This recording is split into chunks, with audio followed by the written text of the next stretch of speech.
Abi Bakrin wa Umar wa Utsman wa Ali radhiyallahu anhum ajma'in wa man tabi'ahum bi ihsan ila yaumil wa ba'd. Faqad qala ta'ala fi kitabihil karim, a'udzu billahi minasyaitonir rajim. Ya ayyuhan nasu ubudu rabbakumul ladzi khalaqakum wal ladzina min qablikum la'allakum tattaqun. Qala Rasulullah sallallahu alaihi wasallam, as-shaumu junnah.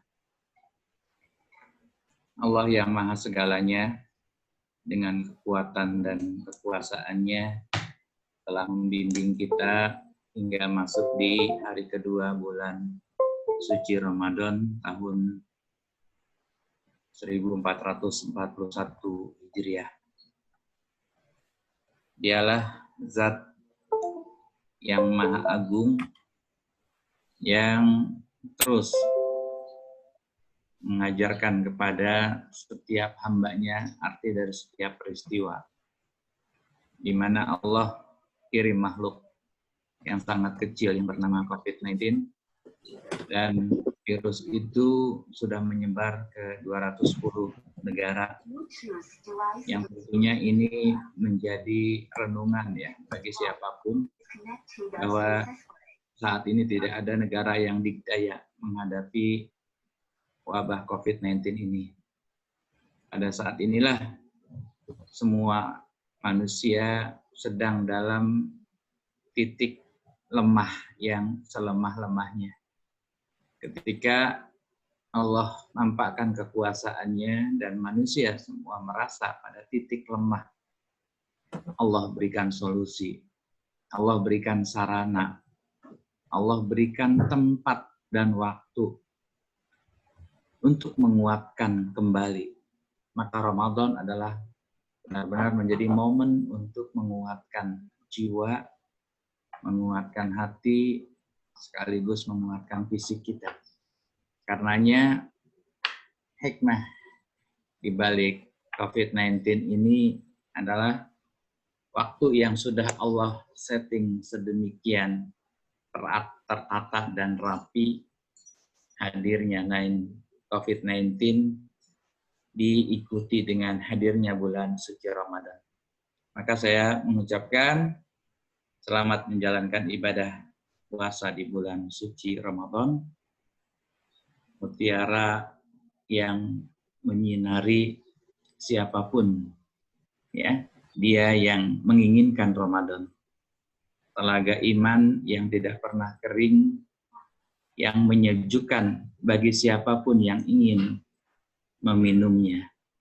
Karenanya Ramadan bagi kita adalah sebuah kesempatan yang sangat-sangat berharga.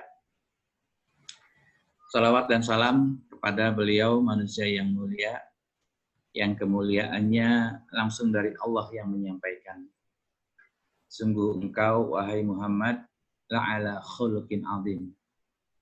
Sungguh-sungguh memiliki kemuliaan akhlak yang telah mengajarkan kepada kita cara berinteraksi dengan Allah dan juga dengan makhluknya, yang telah mengajarkan kita jalan panjang menuju alam keabadian, jalan panjang kehidupan yang dengan segala tuntutan dan konsekuensinya.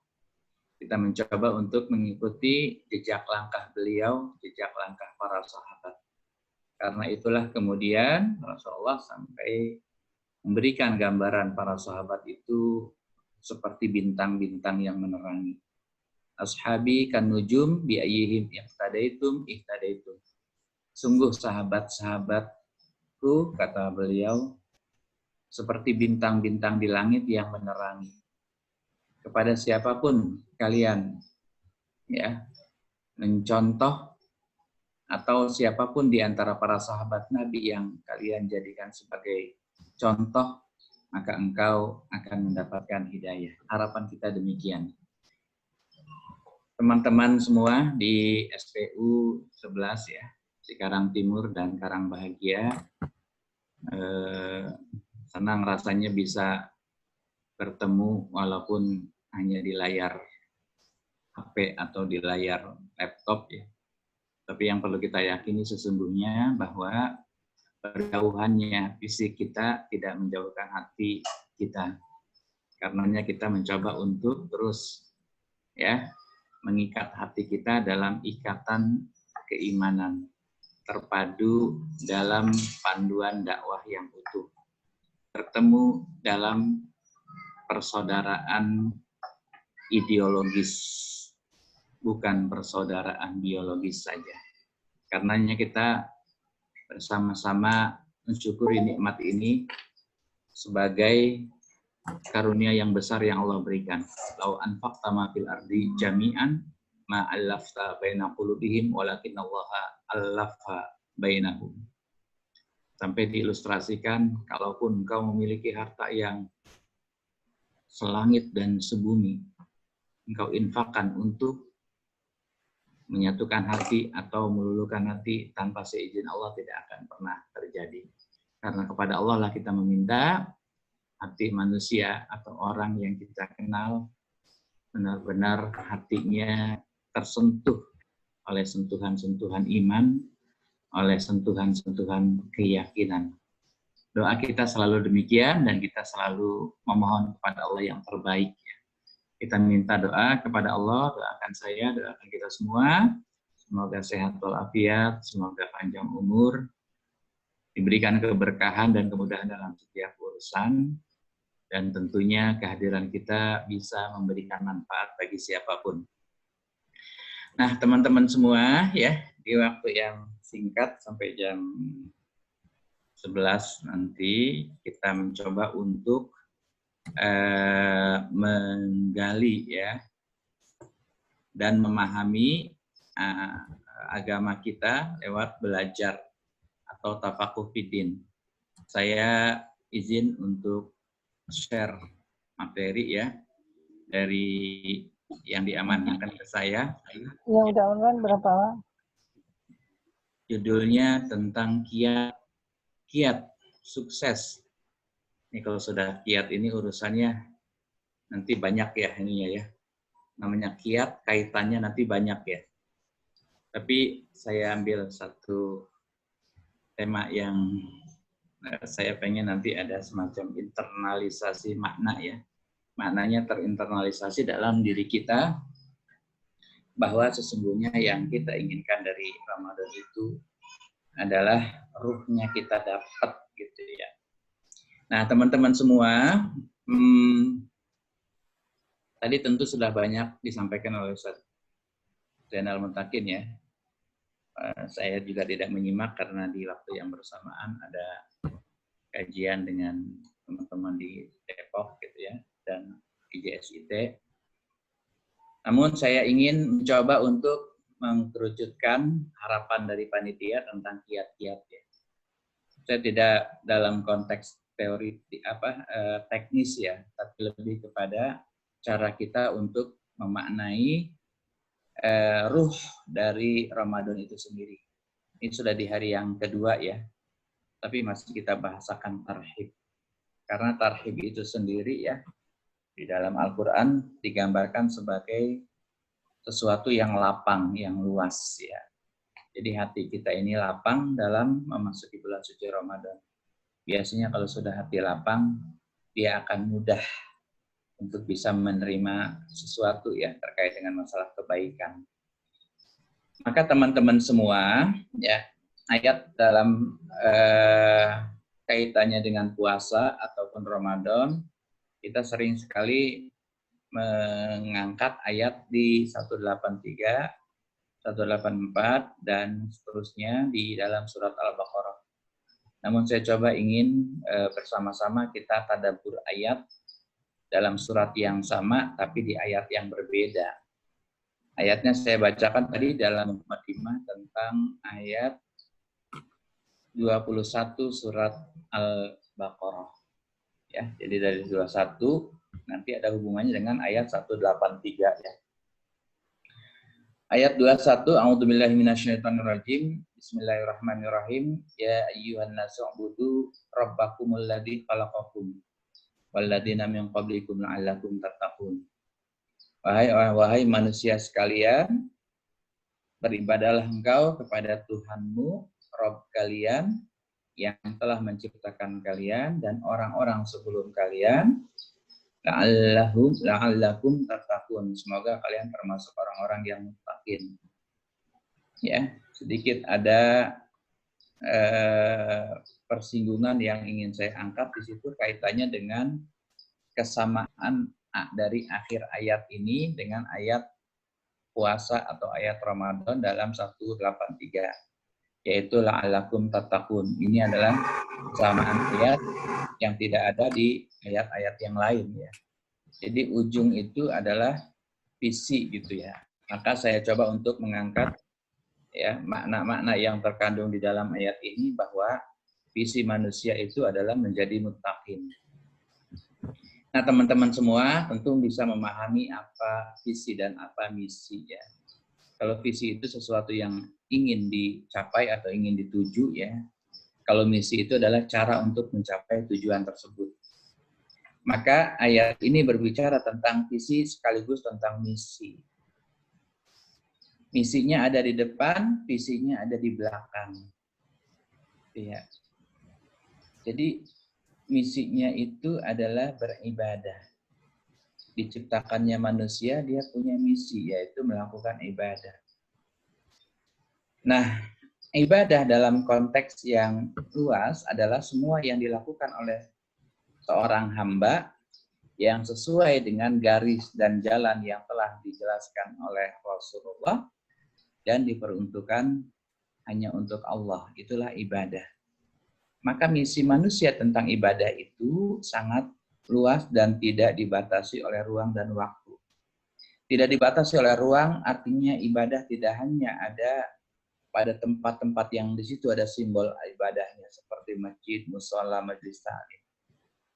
Tapi semua ruang adalah ruang ibadah. Ya. Rumah kita punya sekian ruang. Semua ruang itu adalah ruang kita ibadah. Kita punya tempat bekerja di kantor, maka kantor kita juga adalah ruang ibadah. Kemudian tidak dibatasi juga dengan waktu. Ya.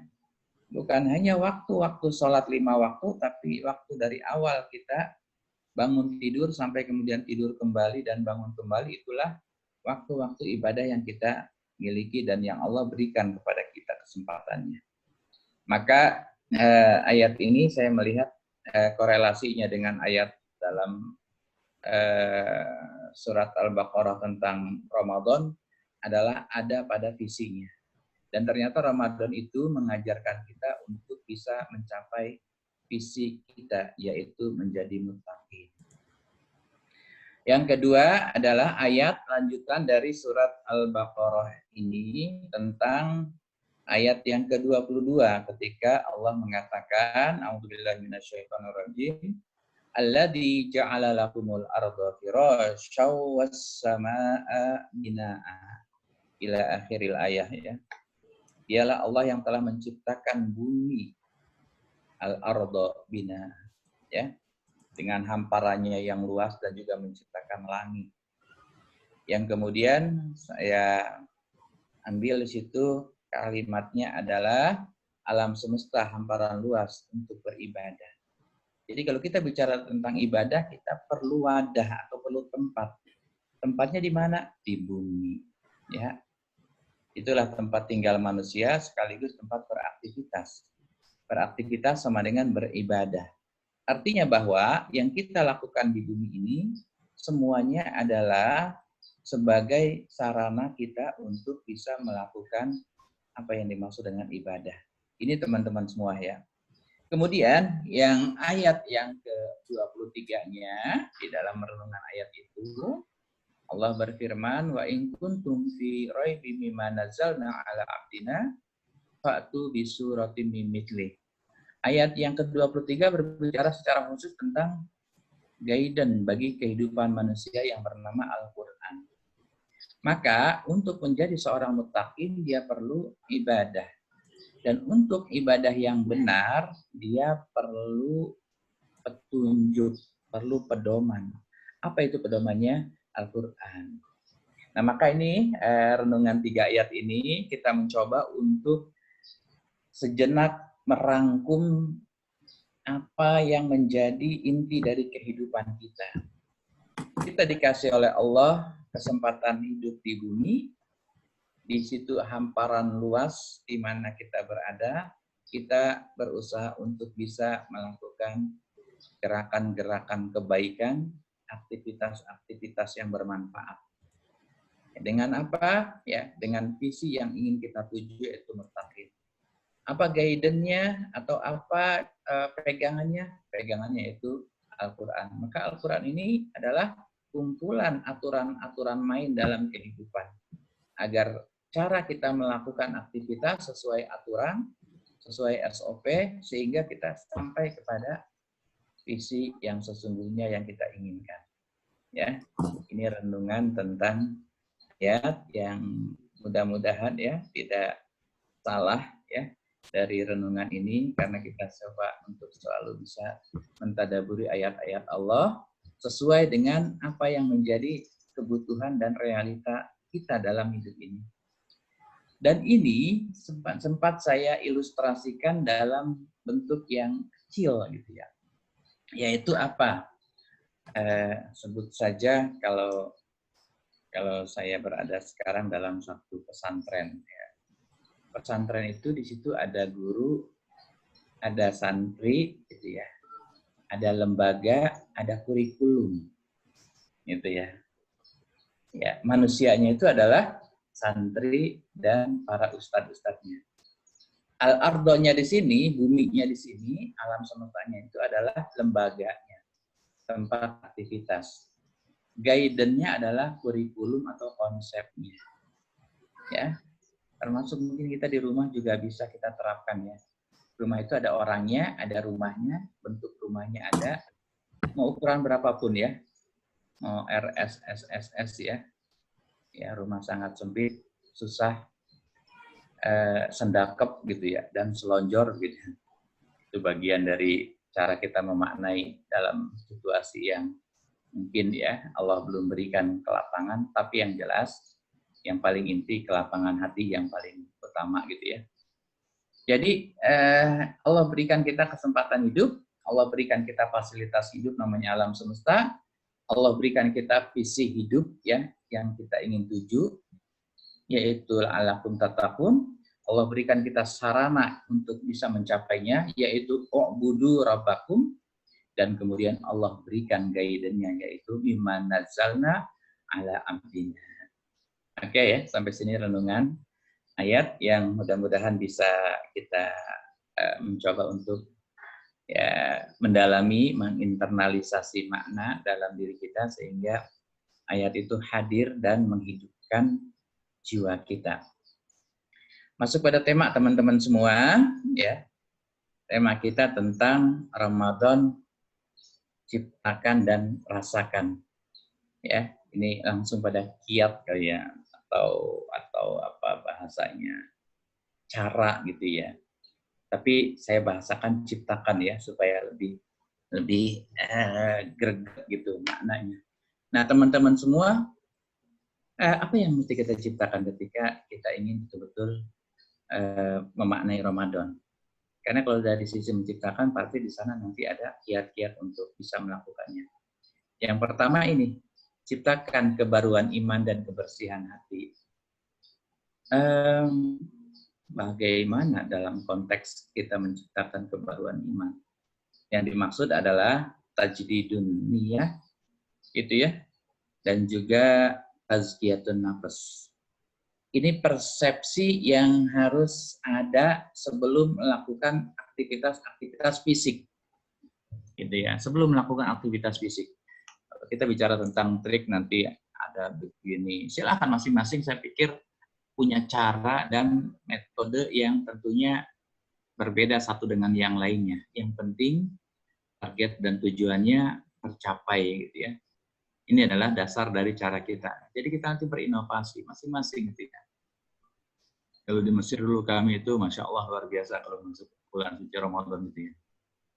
Suasananya betul-betul ya dibuat sedemikian hidup ya. Bahkan ya sepertinya nggak ada woro-woro orang berinfak, tapi orang berinfaknya itu sudah otomatis gitu ya. Yang namanya masjid melakukan sebuah aktivitas Ramadan bukan hanya memberikan takjil, tapi juga takjil plus makan besar gitu ya. Makan besarnya untuk orang Indonesia besar banget ya. Karena nasi dengan porsi besar plus ayam bakar separuh gitu ya. Ya, bukan separuh bagian pahanya, separuh ayam itu ayam dibagi potong dua. Nah itu ya. Makanya orang dari Mesir rata-rata dia gemuk-gemuk ya karena makannya ala Mesir gitu ya. Gemuknya kayak saya nggak, Ustaz? Pak Fauzi kalau ke Mesir mungkin tambah gemuk lagi. Iya, iya ini Pak Fauzi ya, Masya Allah Pak Fauzi ya. Luar biasa berkah Pak Fauzi ya.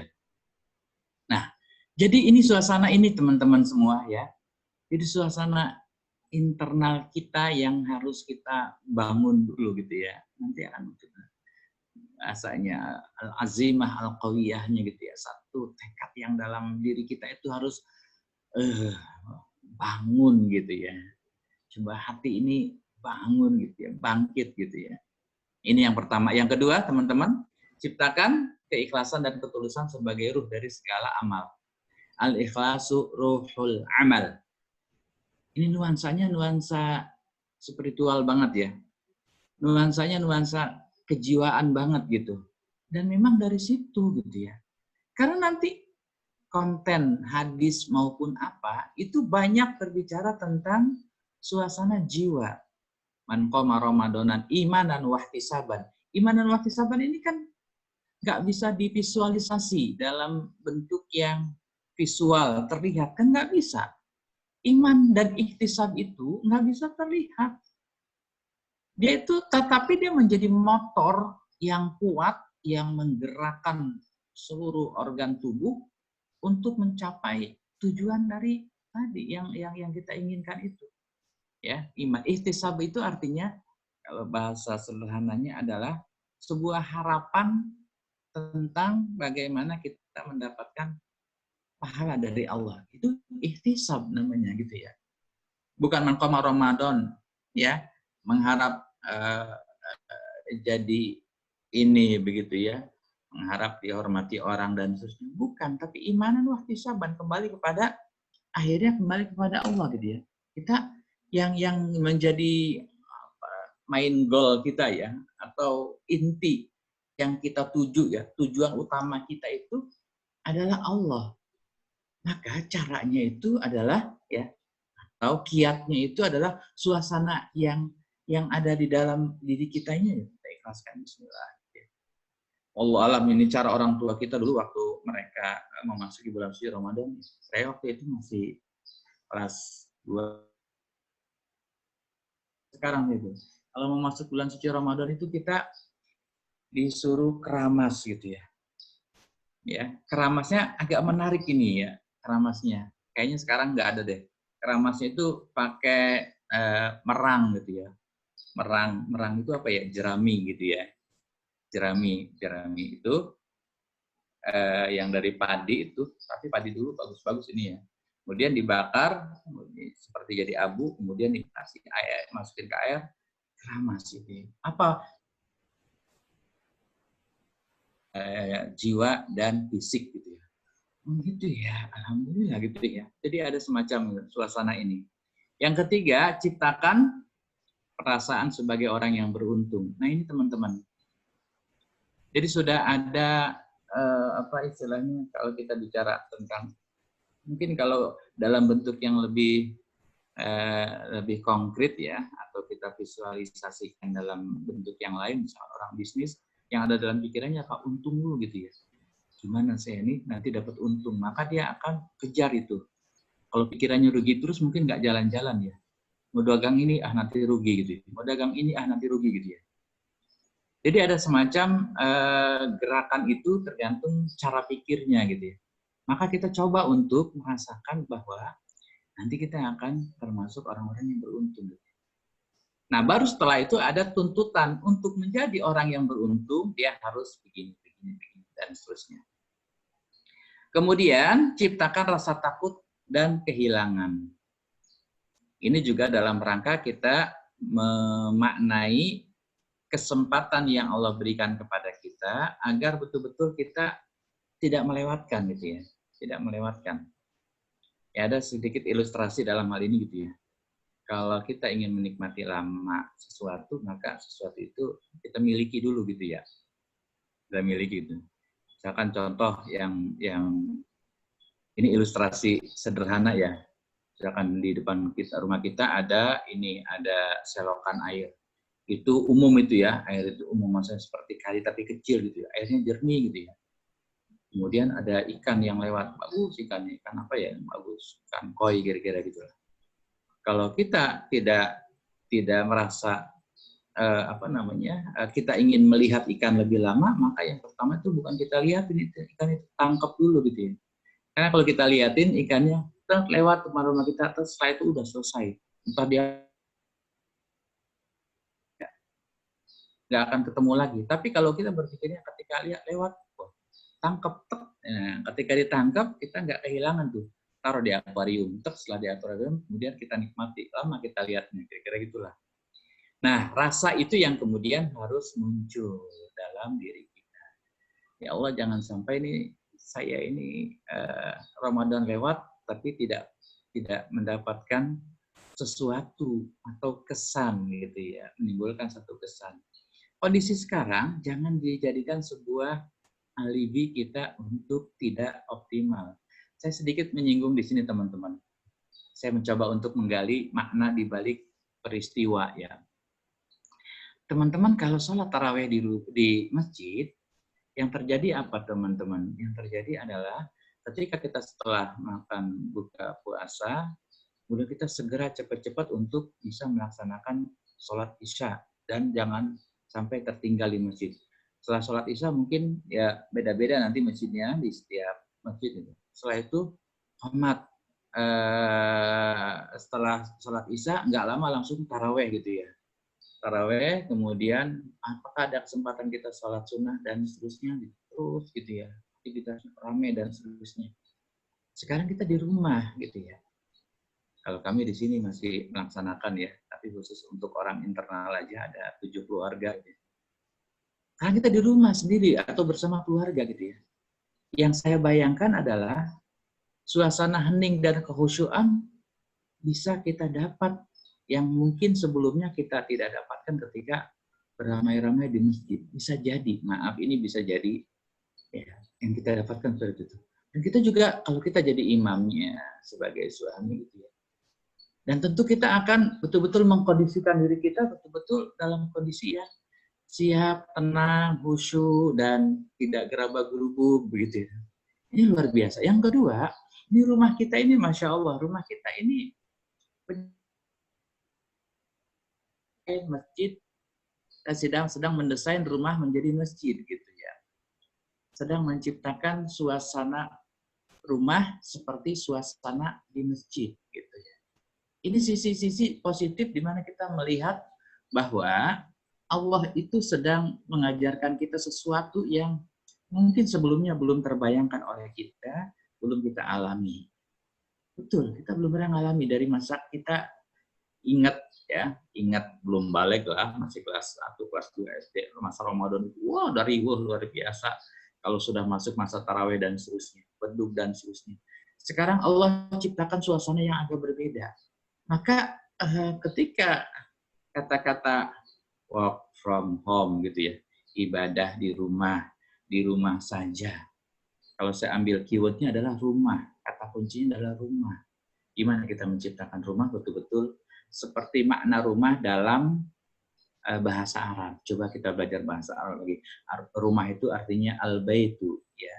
Aina baituka, baiti, bi GCC, bi gerasi. Kata-kata bait itu ternyata dalam arti yang lebih luas. Kalau kita memadukan dengan apa yang ada di dalam Al-Quran itu adalah tempat untuk melakukan sujud dan ruku. Alladzina yabituna li rabbihim sujud qiyaman wa sujud alladzina yabituna li rabbihim qiyaman. Apa tuh dalam surat Al-Furqan ya. Wa ibadur rahmanil ladina yamshuna 'alal ardi hauna wa idza khatabahumul jahiluna qalu salama. Alladzina yabituna rabbihim qiyaman wa sujadan wa qiyama. Yang mereka mabit gitu, mabit dari kata bait. Itu dalam keadaan qiyam dan sujud. Yang kedua, kata bait itu atau kata rumah itu dalam bahasa Arab adalah al-maskan. Al-maskan itu artinya dari kata-kata sakinah. Berarti tempat untuk menenangkan. Maka rumah itu menjadi tempat menenangkan hati dan jiwa kita. Setelah apa? Setelah makna rumah itu menjadi tempat ibadah. Yang ketiga, rumah itu artinya al-manzil. Manzil itu dari kata bahasa Arab nazala yanzilu. Nuzulan adalah turun. Yang dimaksud turun adalah rumah tempat kita menurunkan tensi masing-masing. Ya, menurunkan ego kita, menurunkan segala perilaku-perilaku negatif kita. Jadi kita bareng-bareng di situ, ya, kerjasama dan seterusnya. Suasana itu yang kita sedang diajarkan oleh Allah Subhanahu Wa Taala. Ibadah dari rumah, bekerja dari rumah, berusaha untuk menjadikan rumah kita itu seperti masjid, menjadikan rumah kita itu seperti sekolah, tempat kita belajar, tempat kita saling memberi apa yang menjadi kebutuhan-kebutuhan kita. Ya. Kemudian yang berikutnya juga rumah itu dalam bahasa disebut dengan al-maqar. Al-maqar dalam konteks ini adalah arti dari al-maqar itu adalah ketetapan, pemantapan. Berarti rumah itu tempat kita memantapkan jiwa dan hati kita. Ini luar biasa ya. Belajar dari rumah, bekerja dari rumah, ibadah di rumah. Jadi rumah itu betul-betul sedang menjalankan fungsinya ya. Tadi ya, tempat ibadah, tempat untuk menurunkan tensi masing-masing ya. Kemudian tempat untuk menenangkan jiwa, tempat untuk memantapkan diri kita, bahkan dalam arti yang luas ya, menguatkan hubungan di antara anggota rumah kita begitu ya. Terlepas nanti banyak anak-anak pengeluaran lebih dan seterusnya karena banyak jajan dan seterusnya. Ya itulah bagian dari bunga-bunga kehidupan ya. Iya, ada yang bilang PPSB itu ya, pengeluaran sehari-hari babak belur katanya. Ya nggak apa-apa lah ya. Ya, baru babak belur, belum babak beneran gitu ya. Nah, teman-teman semua, jadi kita mencoba untuk menciptakan itu sebagai sesuatu kesempatan kita, jangan sampai hilang kesempatan ini. Jadi suasana seperti sekarang yang sedang kita berada di dalamnya adalah sebuah musibah, adalah sebuah ujian. Jangan kita kemana-mana cara pandang kita negatif dan seterusnya. Ada yang mengatakan ya ini kiamat sudah dekat dan seterusnya. Itu bukan urusan kita dan nggak pernah kita untuk bisa melihat itu sebagai sesuatu yang predictable, enggak. Jadi bukan itu persoalannya, bukan itu, salah gitu ya.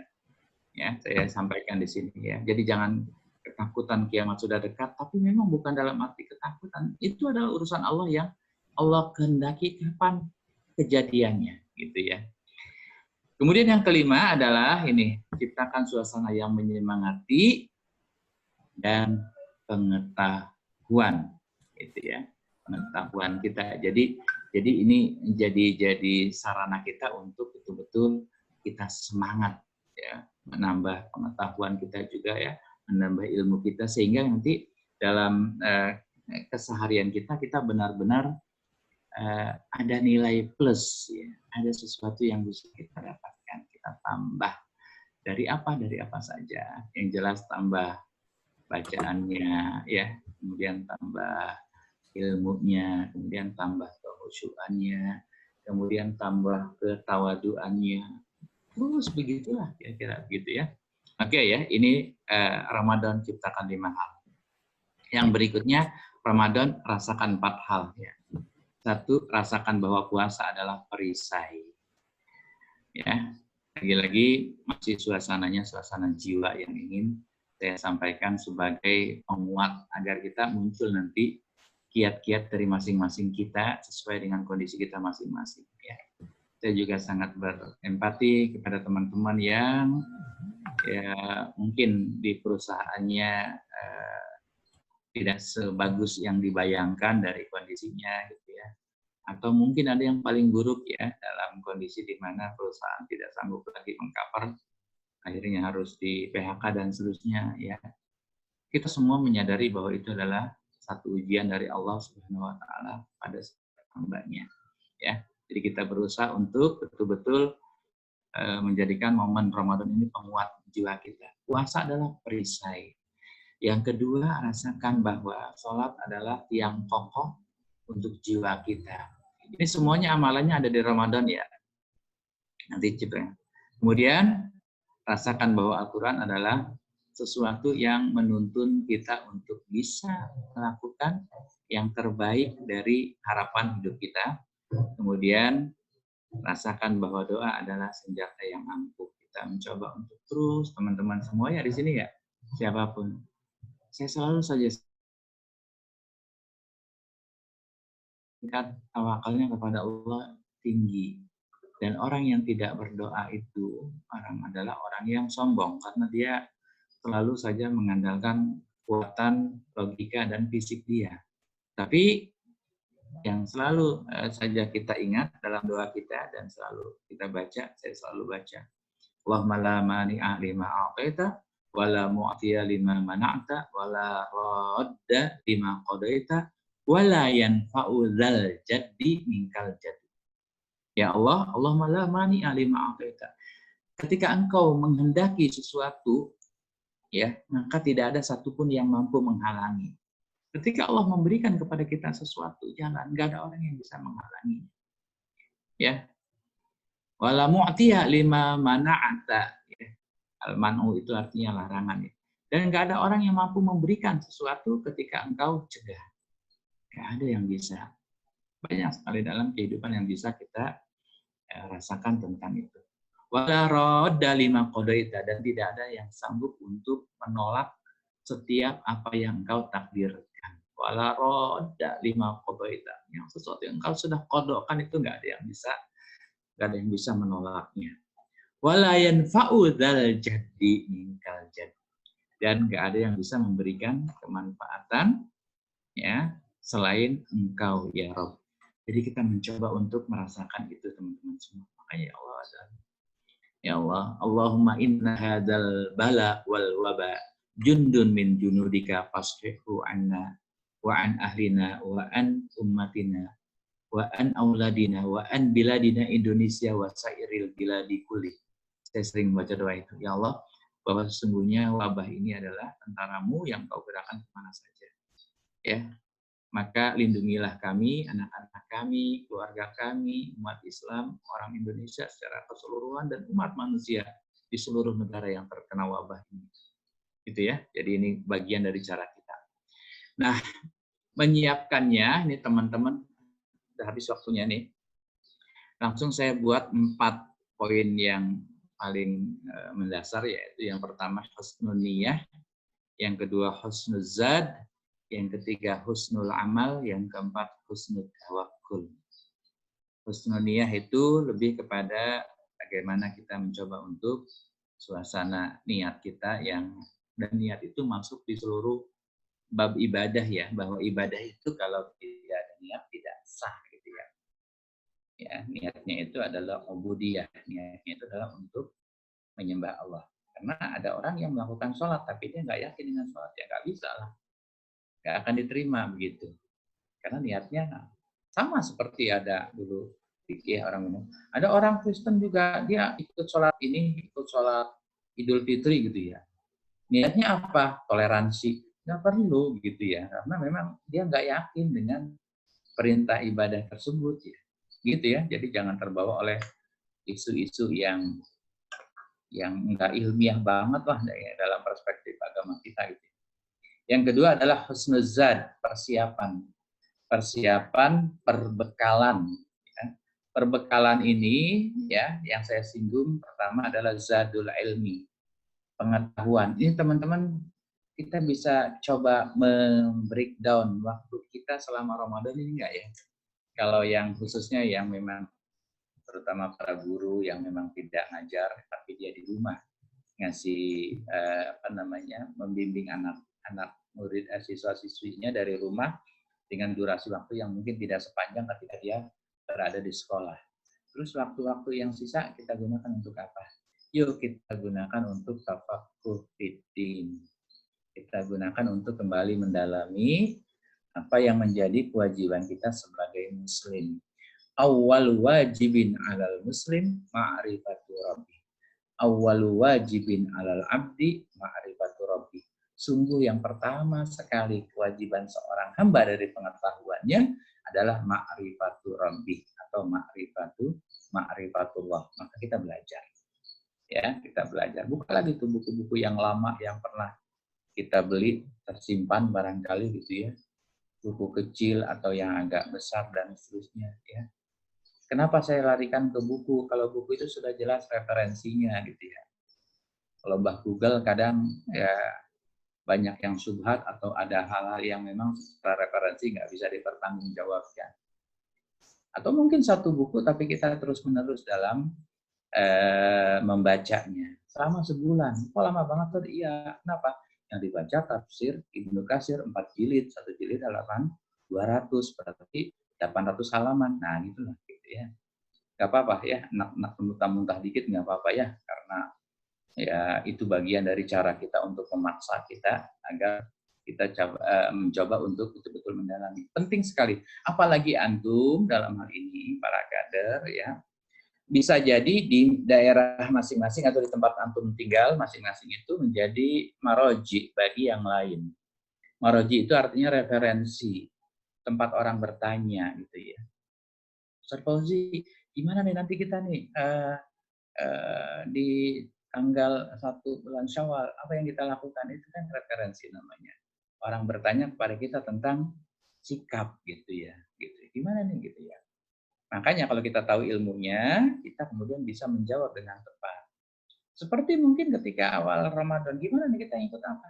Gak usah terlalu kita pusingkan, pikir kita mengikuti aturan main, yaitu ulil amri. Dalam hal ini adalah Departemen Agama terkait secara khusus yang menentukan isbat ya, penentuan. Jadi sudah selesai masalahnya. Karena apa? Karena ilmunya ada gitu ya. Yang kedua, zadul mal. Zadul mal ini teman-teman semua adalah cara kita untuk menata apa yang menjadi karunia Allah untuk kita. Saya suka gambarkan yang agak kecil ya, sederhana ya, atau bahasanya yang memang kekitaan banget gitu ya. Ya mungkin kita bisa melihat kalau kita tahun-tahun sebelumnya bisa punya 2-3 style baju, mungkin tahun ini cukup 1 style aja deh gitu ya, yang 1 stylenya bisa kita infakkan buat orang-orang yang di sana yang memang keadaannya sangat tidak seperti jauh di bawah kita, kira-kira begitu. Ini sederhana saja mungkin ya. Jadi mengurangi apa yang menjadi kebiasaan kita setiap tahun dalam hal pakaian, misalkan, atau dalam hal makan, atau dalam hal apa, dan nanti kita bisa mengalokasikan itu untuk bisa membantu saudara-saudara kita yang lain. Karena suasana seperti ini nggak ada kecuali kita menjadi bagian dari solusi bersama. Kita menjadi bagian dari solusi kondisi ekonomi yang sedang Allah uji seperti ini, gitu ya. Karena ini masanya masih lama ini yang pedagang kecil, yang petani juga dengar ngobrol sama ketua Basnas itu ya, bahwa analisanya ya di bulan Syawal itu adalah masa paceklik gitu ya. Karena panennya ini banyak di masa-masa di akhir-akhir Ramadan itu baru panen. Jadi masa Syawal itu sudah orang itu masih jauh panennya kira-kira gitu. Ini kondisinya ya di satu sisi kita prihatin banget ya, tapi di sisi lain tolong nanti kita benar-benar mampu menjadi bagian dari situasi yang sulit dari ekonomi kita secara keseluruhan, ya akan terjadi resesi atau seperti apa dalam dunia ekonomi kita tidak tahu, tapi yang jelas kita harus benar-benar menjadi bagian solusi. Yang ketiga, husnul amal, yaitu mendesain amalan-amalan kita sehingga amalan kita betul-betul tahu ya mana yang prioritas, ya mana yang primer, mana yang sekunder. Bahkan di situ al jaza min jinsil amal gitu ya. kita tahu bobot amal. Al-jaza min jinsil amal itu artinya bobot setiap amalan kita. Ya, kalau bobot sholat 2 rakaat di tengah malam dengan 2 rakaat di waktu duha, tentu bobot pahalanya berbeda. Karena memang cara kita melakukannya pun memiliki karakter yang berbeda gitu ya. Kalau malam mungkin kita berat, ngantuk dan seterusnya gitu. Kalau ketika sholat duha mungkin dalam kondisi sudah ready ya, sudah fresh, sudah istirahat, itu sama-sama 2 rakaat tapi bobotnya di hadapan Allah bisa jadi berbeda. Kemudian keistimewaan juga kita perlu gali supaya apa? Tadi menginternalisasi setiap makna ibadah sehingga kita betul-betul merasakan seperti itu. Ya, buka sejarah orang-orang soleh yang benar-benar memahami ini begitu ya. Sampai keistiqomahannya untuk bisa menjaga keistimewaan sholat. Dia berdoa di antara azan dan qomat. Dia tidak pernah meninggalkan kesempatan itu. Setiap itu dia berusaha. Makanya dia menyiapkan waktu ketika azan, siap-siap sholat. Walaupun di rumah. Antara azan dan qomat itu adalah waktu-waktu yang istimewa untuk berdoa. Gitu ya. Kemudian terakhir adalah husnul tawakul. Husnul tawakul ini artinya kita mencoba untuk belajar lebih yakin dengan apa yang sudah kita lakukan untuk kita serahkan kepada Allah. Jadi tawakal ini adalah senjata kita untuk membunuh segala ujub diri kita. Jangan kita merasa sudah mendesain program, sudah merasa kita di rumah banyak pahalanya, amalnya. Kemudian kita mengatakan, ya Allah, ya kayaknya layak banget deh surga bagi saya. Ya, bukan itu persoalannya gitu ya. Tapi kita serahkan, ya Allah, Engkau sudah perintahkan aku untuk bisa maksimal, maka aku maksimalkan dengan batas kekuatan aku seperti ini, ya Allah terimalah. Doanya Allahumma taqabbal gitu ya. Seperti Uqbah bin Nafi' di masa tuanya beliau. Masa tua beliau ketika beliau berada di benua Afrika karena diperintahkan oleh Rasul untuk membuka dakwah di sana. Terbukalah dakwah di sana. Sekian banyak orang yang masuk Islam sampai kemudian Islam menyebar di sana. Itu karena jasa beliau secara manusiawi. Tapi kemudian di ujung usia beliau, yang beliau sampaikan dan dalam doanya adalah, ya Allah terimalah. Gitu ya. Bukan menghitung, ya Allah aku sudah ini, tapi terimalah. Maka tawakul itu dalam konteks ini adalah menyerahkan kepada Allah sepenuhnya. Bahwa setelah kita memprogram ibadah, setelah kita mengevaluasi ibadah, setelah kita melaksanakan perbaikan-perbaikan dari yang sudah kita lakukan dan seterusnya, secara manajemen sudah lulus lah kira-kira. Tapi terakhir ujungnya adalah tawakal. Faiza azamta fatawakal Allah. Baru kemudian nanti kesabaran yang akan mengawal tawakal kita. Karena ada orang mantep banget ya dalam beribadah, tapi nggak sabar mungkin hanya setelah itu kendor lagi bahkan hilang dan seterusnya. Banyaklah kisah-kisah inspiratif yang bisa kita gali dari setiap mana ini. Untuk itulah kemudian teman-teman semua kita mencoba untuk melihat kesempatan emas ini ya agar kita bisa menjalani ya masa-masa hidup kita benar-benar seperti seorang musafir yang dia tahu arahnya kemana, dia tahu bahwa perbekalannya berapa, dan dia tahu juga ya dalam perjalanannya akan ada kondisi-kondisi yang harus dia sikapi ya, yang dia sukai atau tidak dia sukai dalam perjalanan dia harus hadapi. Maka saya mencoba untuk bersama-sama kita ya merenungi perjalanan kita sebagai seorang musafir yang tahu tentang arah dan juga tujuan hidup kita. Musafir kehidupan. Engkau hidup bukan sekedar untuk ada. Engkau hidup bukan sekedar menjadi pelengkap. Engkau hidup bukan sekedar untuk makan, minum, apalagi melampiaskan nafsu belaka. Engkau hidup untuk misi besar kehidupan. Alam semesta dan hamparannya, itulah ladang amalmu. Membumikan nilai-nilai ketuhanan, itulah misimu. Mencari cara untuk mencapai tujuan, itulah olah pikirmu. Maka sadarilah wahai sang musafir kehidupan.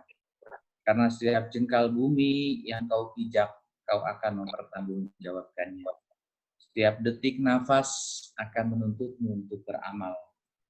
Dan setiap langkah gerakmu akan menghantarkanmu pada muara kehidupan yang abadi kelak. Keyakinan, komitmen, dan harapan harus kau miliki. Kebersamaanmu dengan alam adalah kekuatan yang harus kau padukan. Pengetahuanmu yang mengarahkan harus kau dalami.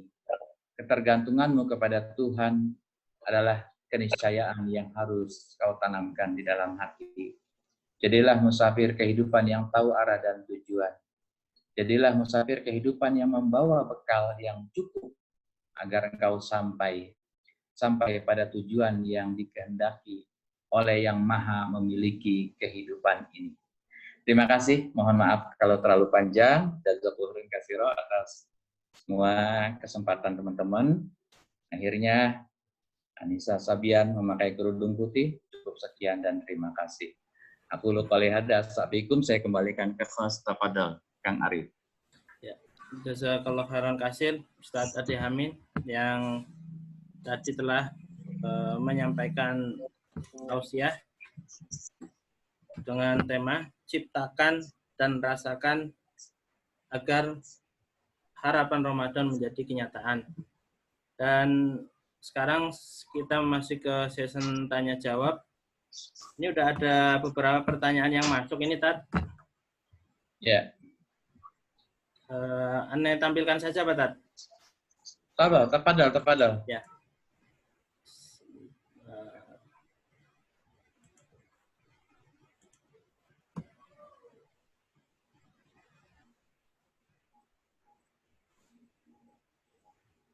Ya, ada 4 pertanyaan, Tad.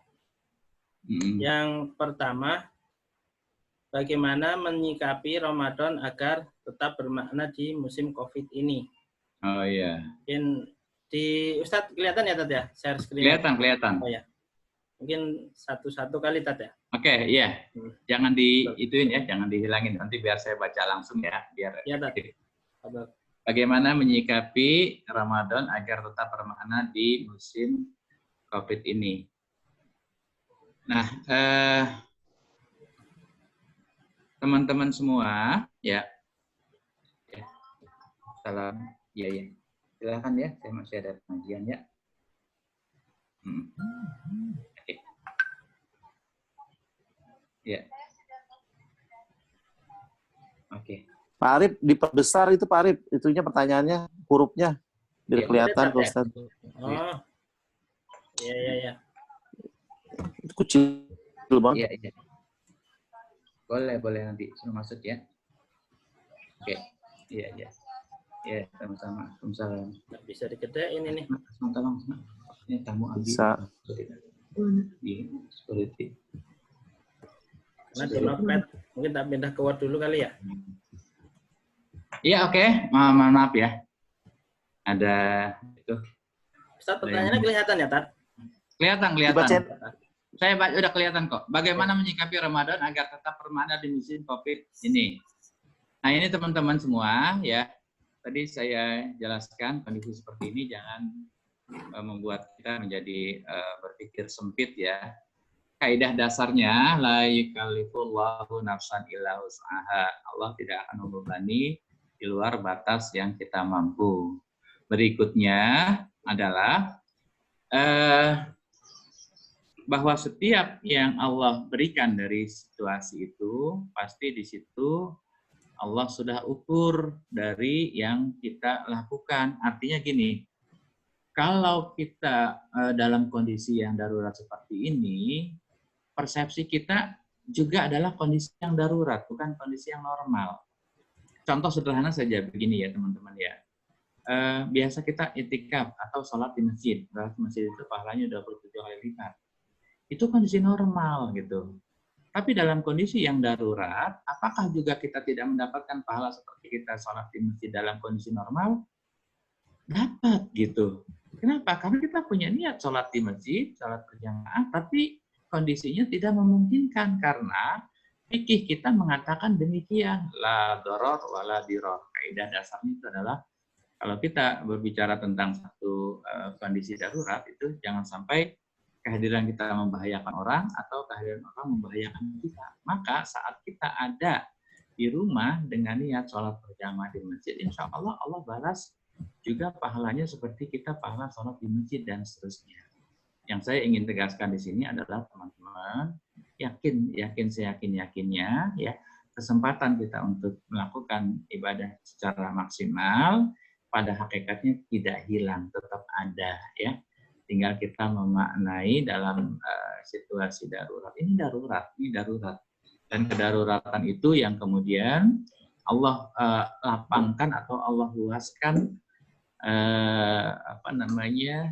kesempatan kita untuk ibadah. Jadi kalau kita ibadah di masjid mendapatkan pahala sekian dalam kondisi normal, maka dalam kondisi darurat kita juga mendapatkan pahala seperti pahalanya ketika kita sholat di masjid, ya, agar bermakna. Dan kemudian sisi yang lainnya, bagaimana tetap kita jaga suasana batin kita, bahwa sesungguhnya Allah memberikan kepada kita ujian ini, sekaligus Allah memberikan kepada kita ruang untuk bisa menguatkan kita. Makanya Ramadan ini harus betul-betul kita jadikan sebagai bulan penguatan. Yang kedua, belum muncul lagi pertanyaannya apa nih, Kang Arif? Belum muncul, Dad. Sebentar. Nah, mana? Ayo ditampilkan. Ini, Dad. Oke. Kelihatan, Dad? Iya. Oke. Loh, kok jadi hijau? Ya. Oke. Yang kedua belum kebaca. Sebentar. Malah hilang. Udah ini aja. Notepad yang tadi lagi aja, Pak Arif. Notepad yang tadi. Ya, ini Notepad yang tadi.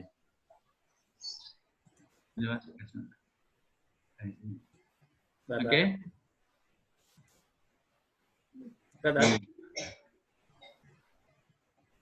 Oke, yaudah ini aja cukup. Cukup, nggak usah dimasukin ke PPT ya. Kapan batas makan sahur? Apakah ketika azan sudah berkumandang masih boleh makan? Batasannya itu adalah ketika awal azan berkumandang, ya, awal azan berkumandang ya. Tapi jangan disambung, azan di sini, azan di sana belum, berarti ikutin azan di sana gitu. Dari sana belum, terus ya akhirnya nggak selesai makannya ya. Jadi batasannya adalah ketika awal azan berkumandang, pada saat itu selesailah sudah. Nah, fikih mengatakan begini, seandainya ada waktu ada kondisi, apakah kita minum atau makan, makanan atau minuman yang ada di tangan, ya, baru akan kita makan atau kita minum. Nah, pada saat ada di tangan, kemudian azan berkumandang, fikih mengatakan itu masih boleh diminum atau dimakan gitu. Tapi bukan ngambil yang masih di meja gitu ya. Kalau misalnya itu kalau pas azan udah stop gitu ya. Jadi awal azan, bukan sampai akhir azan gitu. Nah, di Indonesia ini ada budaya bagus, namanya imsak. Kalau di Arab nggak ada. Di Arab itu nggak ada imsak itu. Mereka itu batasnya adalah azan. Kita ada budaya dari zaman dulu namanya imsak. Ya. Di mana durasinya adalah 10 menit sebelum azan. Bahasa imsak dalam perspektif orang Indonesia adalah jaga-jaga, bukan tidak boleh makan gitu ya. Jadi imsak itu adalah ihtiyaton gitu ya. Batas kita untuk warning. Ingat loh, 10 menit lagi nih azan. 10 menit lagi nggak boleh makan gitu lah kira-kira. Maka ketika kita baru bangun, tidur kesiangan gitu ya. Kemudian di masjid, sudah imsak waktunya. Ya, jam 4:26. Subuh jam 4:36. Kita udah yakin nih 10 menit kita gunakan untuk makan gitu. Atau minum atau apa saja. Jadi batasnya adalah azan awal pertama azan gitu ya. Bukan sampai akhir. Kemudian bagaimana hukum membaca Al-Quran bagi wanita haid sedangkan di bulan Ramadan adalah keinginan target. Gak ada masalah. Baca Quran itu dibolehkan. Gitu ya, dibolehkan. Yang tidak dibolehkan itu adalah puasa kemudian tawaf gitu ya, itu yang tidak dibolehkan. Tapi kalau membaca Al-Quran dibolehkan, silakan ya. Akan bisa jadi dia kesempatannya lebih besar ya dari yang lain, bisa jadi seperti itu. Kenapa mendidik anak sendiri lebih sulit dibandingkan murid? Ini dia, udah pembahasannya udah parenting nih ya. Mendidik anak sendiri lebih sulit dibanding mendidik murid. Kalau kita bicara tentang sulit, berarti ada semacam mental block ya. Kita nggak boleh ada mental block juga ya. Kalau saya sih sesuatu yang sulit dalam konteks ini ya, insya Allah ada jalan gitu ya. Mungkin kunci yang paling utama itu adalah kesabaran ya, mengimbangi gitu ya. Kesabaran ya. Jangan ada orang tua stres gara-gara mendidik anaknya. Nggak boleh juga itu ya. Jadi insya Allah ada masa di mana mungkin kita belum ketemu ininya ya, belum ketemu keywordnya ya, belum ketemu kata kuncinya. Tapi dengan berinteraksi, dengan menyelami dan seterusnya, mudah-mudahan ya, bahwa sesungguhnya setiap anak itu dia fitrah. Artinya dia dalam kondisi ready untuk menerima setiap kebaikan, soal teknis cara dan seterusnya ya, disitulah kita dituntut untuk bisa belajar. Belajar yang paling utama adalah belajar bersabar gitu ya. Ya, ini biasanya memang seorang ibu mengalami kondisi yang seperti ini ketika dia mengatakan kok sama gurunya lebih nurut gitu, sama kita enggak. Alhamdulillah nurut sama gurunya. Coba kalau nggak nurut sama guru, nggak nurut sama orang tua, tambah pusing lagi gitu ya. Tinggal nanti cari komunikasi dengan guru, gimana sih cara ini, gitu. Kalau saya begini gitu ya. Kita cobalah mencari sama-sama, mencari tahu, sampai kemudian kita mendapatkan pengetahuan ya dari masing-masing pengalaman orang lain gitu ya. Kalau Kiki Barkiah itu banyak bukunya dari pengalaman interaksi dengan 5 orang anaknya ya, ada dalam bukunya ya, satu atap, satu rumah 5 madrasah atau satu atap 5 madrasah dan seterusnya. Itu kan banyak hal-hal yang bisa kita gali, kita pelajari. Intinya jangan berhenti belajar ya, siapkan energi kesabaran ya, stok kesabarannya itu harus banyak ya. Terus yang paling juga tidak kalah pentingnya adalah doakan selalu anak kita dalam setiap doa-doa kita gitu ya, agar senantiasa mengalir ya dari setiap jiwa kita kepada jiwa anak kita, sehingga anak kita pada saatnya dia menjadi orang-orang yang betul-betul terngiang apa yang disampaikan oleh kedua orang tuanya. Selalu saja begitu ya. Oke ya, saya kira itu mungkin. Terima kasih. Ron, mungkin dari yang lainnya kalau ada pertanyaan lagi atau udah cukup. Oke.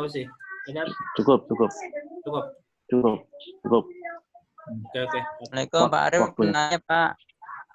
Ini ada yang mau nanya, Tat? Boleh? Siapa tuh? Pak Fauzi, tafadhol, mau diterima atau mau dicukupkan? Ya, Tafad. Yang mau bertanya di chat aja. Di chat aja. Di chat via WA ke Pak Arif. Nanti dijapri ke Ustadz Adi. Untuk sessionnya cukup karena nanti persiapan soal zuhur kita. Oh gitu. Ya udah deh. Oke, Tat. Berarti yang tadi mau bertanya silakan di WA, nanti kita teruskan ke Ustadz Adi Amin untuk dijawab ya. Itu tadi ya. Jadi untuk agenda pada session kedua kajian online pada hari ini insya Allah sudah selesai. Alhamdulillahirrahmanirrahim. Jazakallah khairan kasir kepada Ustadz Adi Amin. Keluarnya mana keluar? Terus selesai, kalau selesai udah lanjut sama dia. Atas waktunya untuk mengisi agenda kedua ini. Untuk selanjutnya mungkin penutup Ustadz minta tolong untuk ditutup dengan doa. Tafadhol. Baik. Kita bersama-sama ya memohon kepada Allah agar Allah senantiasa jaga dan lindungi kita semua dari berbagai macam penyakit ya, baik penyakit fisik maupun penyakit psikis ya, kecemasan, kegelisahan atau apa saja, kita memohon kepada Allah untuk dihilangkan. Kita saling mendoakan ya, dan ikhlaskan semua karena permintaan kita enggak ke siapa-siapa kecuali kepada Allah Subhanahu wa taala. Astagfirullahaladzim, astagfirullahaladzim, astagfirullahaladzim. Allahumma shalli ala sayyidina Muhammadin fil awwalin wal akhirin. Wassalim radhiyallahu ta'ala an kulli sahabatin nabi sallallahu alaihi ajmain. Alhamdulillahi rabbil alamin, hamdan syakirin, hamdan na'imin, hamdan yu'afi ni'ma wa yukafi mazidah.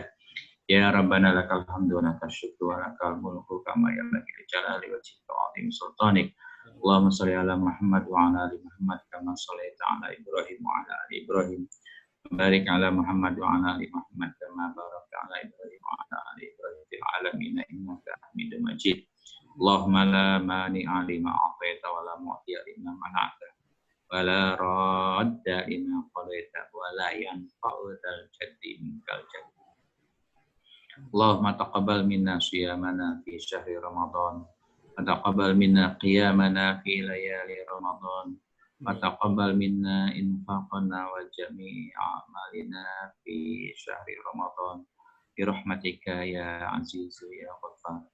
Allahumma innaka 'afuwun karim tuhibbul 'afwa fa'fu anna fa'fu anna. Allahumma inna hadzal waba wal bala jundun min junudika fasrifu anna fasrifu an auladina wa an ailatina wa an biladina Indonesia wa an sairil biladi kulli. Allahumma aslih lana dinana alladhi huwa ismatu amrina wa aslih lana dunyana allati fiha ma'ashuna wa aslih lana akhiratana allati ilaiha ma'aduna waj'alil hayata ziyadatan lana fi kulli khair waj'alil mauta rahatan lana min kulli syarr. Ya Allah, perbaiki agama kami karena agama bagi kami adalah kemuliaan dan kehormatan. Perbaiki urusan dunia kami karena dunia tempat kami berpijak. Perbaiki akhirat kami karena akhirat tempat kami kembali.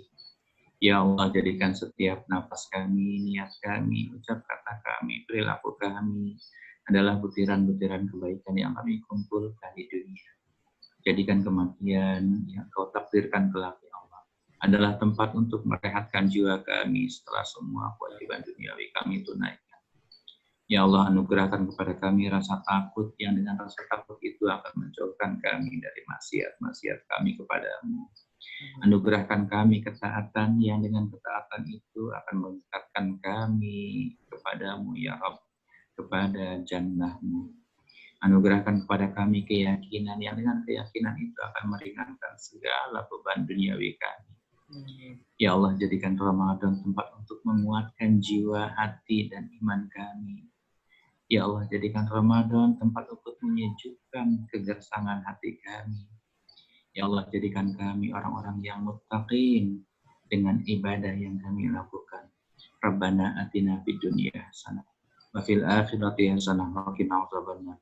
Subhana rabbika rabbil izzati amma yasifun. Wassalamun alal mursalin walhamdulillahi rabbil alamin. Terima kasih dari saya. Mohon maaf. Assalamualaikum warahmatullahi wabarakatuh. Assalamualaikum warahmatullahi wabarakatuh. Jadi kita tutup kajian dengan doa kufratul Yang dulu dikasih juga.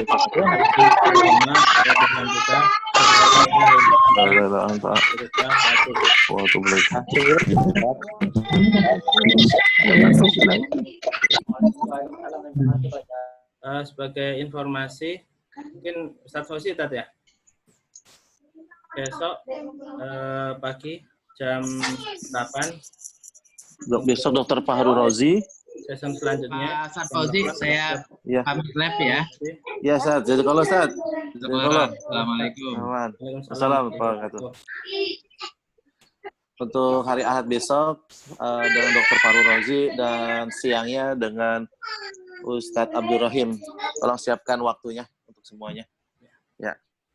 Balikin lagi hostnya ke saya, Pak Arif. Ya, siap. Tetap. Baik. Jazakallahu khairan katsiran untuk semua ikhwah kalian. Mudah-mudahan Ramadan di hari kedua ini penuh berkah. Stay tune di channel SPU 11. Ya, mudah-mudahan barokah. untuk ini perdana tahun ini. Mudah-mudahan nanti bisa lebih baik dari hari-hari berikutnya, dari persiapan yang kita lakukan, dan semua diharapkan untuk on time. Terima kasih. Wabillahi taufiq wal hidayah. Assalamualaikum warahmatullahi wabarakatuh. Waalaikumsalam warahmatullahi wabarakatuh. Warahmatullahi